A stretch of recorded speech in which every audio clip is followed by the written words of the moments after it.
Et enfin, la dernière étape de ce cartable sur la gouvernance, le jeu de rôle. Ça aurait été compliqué de parler d'implication citoyenne et de gouvernance avec les jeunes sans les mettre en situation.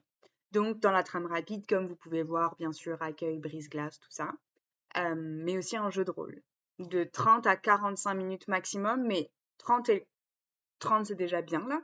Et puis, on vous a créé des attestations que vous allez pouvoir remettre aux jeunes pour les féliciter, les remercier d'avoir participé à ce cartable en 4 étapes.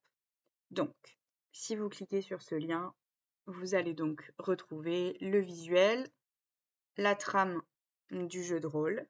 Comme pour les autres, l'objectif, c'est que les jeunes choisissent à la fois le type d'instance qu'ils ou elles souhaitent représenter, le niveau de difficulté, et puis bien sûr, on vous a proposé des rôles.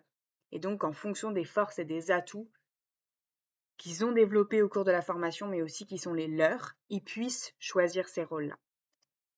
Donc, si vous revenez dans le jeu de rôle en gouvernance, ça a donc créé cet outil pédagogique. Une petite page d'introduction, bien sûr, et puis on vous a mis différentes instances. Donc là, pour le conseil d'administration, chaque instance a un niveau facile, un niveau intermédiaire et un niveau difficile. Et chaque scénario est différent, bien sûr. Donc, conseil d'administration, comité jeune dans un CJE, association étudiante, L jeunesse et conseil jeunesse municipal. L'objectif, c'est que vous preniez rapidement le temps de choisir en fonction de ce que les jeunes préfèrent, des instances qui leur ressemblent potentiellement le plus, que vous choisissiez avec elles et avec eux, et ensuite le niveau de difficulté. Mais vous connaissez votre groupe aussi, donc vous pouvez les aider à choisir. Donc voilà, j'espère que tout ce matériel vous a plu.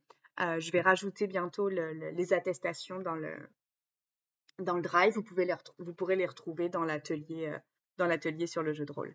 Voilà, amusez-vous bien.